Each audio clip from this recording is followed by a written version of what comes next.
Sanibona noyingane zakwethu ake nginibelele phinde futhi ngidamkele kuyona i-channel ehamba phambili radio Inkezi lami igaba veze ngituthu ngakho malo bathi ilasbona amagomede makuthi mhlawumbe usemusha kule khasi sophethe ecala ezisho ukuthi uyasubscribe ungakhohlwa ukukhomenta nokulike nokushare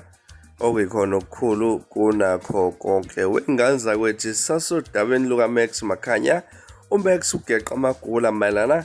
nabantu laphana ke atheke ubavulela icala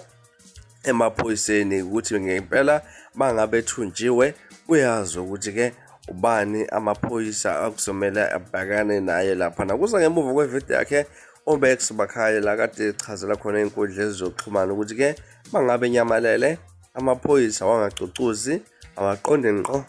usibanibani afika phenyena mayelana nokulahleka kwakhe kodwa ke ngaza ukuthi angandi kakhulu naye clip okanye video yakhe uMax esichazela mayelana nalolu daba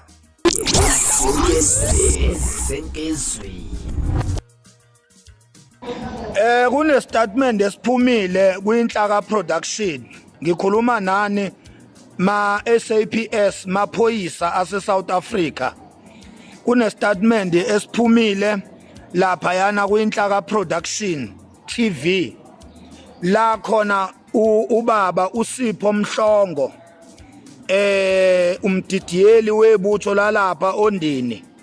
ubaba kaSikhova Mhlongo uSikhova Mhlongo okhona la ku TikTok baba wakhe uyena ongilalela uNyendle uthumela izinkabi ukuthi azingithungathe uma ngike ngafa maphoyisa ase South Africa umuntu ozobe ungibulele ngizobe ngibulawe ubaba kaSikhova Mhlongo uSipho Mhlongo uyena ke umuntu okuzobe ungibulele njengamanje ngoba uyena umuntu ophumele obala ngokuthi uyangithungatha yena nethimba lakhe nezinkabi zakhe sebebuya kwelakithi eMbumbulu abangangithola baya koMayville abangangithola njengamanje uthe balikhiphile ithimba lakhe lezinkabi ukuthi alingifune igoli lonke. So nina ke bezomthetho enginihlonipha kakhulu uma ngingavelelwa inoma intoni kusukela manje kuya phambili umuntu ozobe ngibulele ubaba uSipho Mhlongo omdidiyeli webutho lasondini nangu-ke lo baba engikhuluma ngaye ake nimbuke. Nansi-ke ivideo le eyenza obaba uSipho Mhlongo kanye nethimba lakhe ney'nkabi zabo eyenza bangifune le video le yenziwa indlunkulu ibize i-media briefing ngiyicaphune mina khona la ku TikTok kwi-account ebizwa ngePrince Nqokonqoko leyo account ka TikTok ebizwa ngePrince Nqokonqoko ikhona la ngicaphune khona le video la ngisusele khona inkulumo yami uma ngikhuluma ngokuzaleka komntana enkosi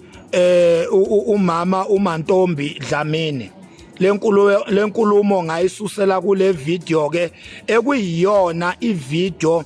ekubeka ngokusobala lokhu okumayelana nalokhu mina engakhuluma ngakho uma ngikhuluma ngesibeletho.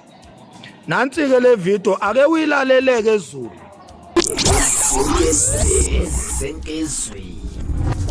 hayi ke ngaza ukuthi ngithaya ke ngibambelana ngingadluleli kule video kodwa ke ngathi ukuthi ke ngiyakuhlela lapha kwi-video elandelayo ukuthi ke ngikufakele yona le video la khona uMax akhala ukuthi ke noma bona ngathi yona emdalela amazinya abushelelezi endlunkulu ke lapha ngilandela kwi-video elandelayo ngana kwethu ke uzwele kabanzi emayelana nevideo lapha khona chazwa kabanzi ngokuzaleka ke nkosazane ke lapha ke njengoba echaza insizwa uMax Makhanya ngaza kwethu ke ahlangane kuyona ivideo elandelayo ngesikhathi esilandela ungakhohlwa ke ukusubscribe niziphathe kahle nibe nosuku lumnandi ngithanda khona.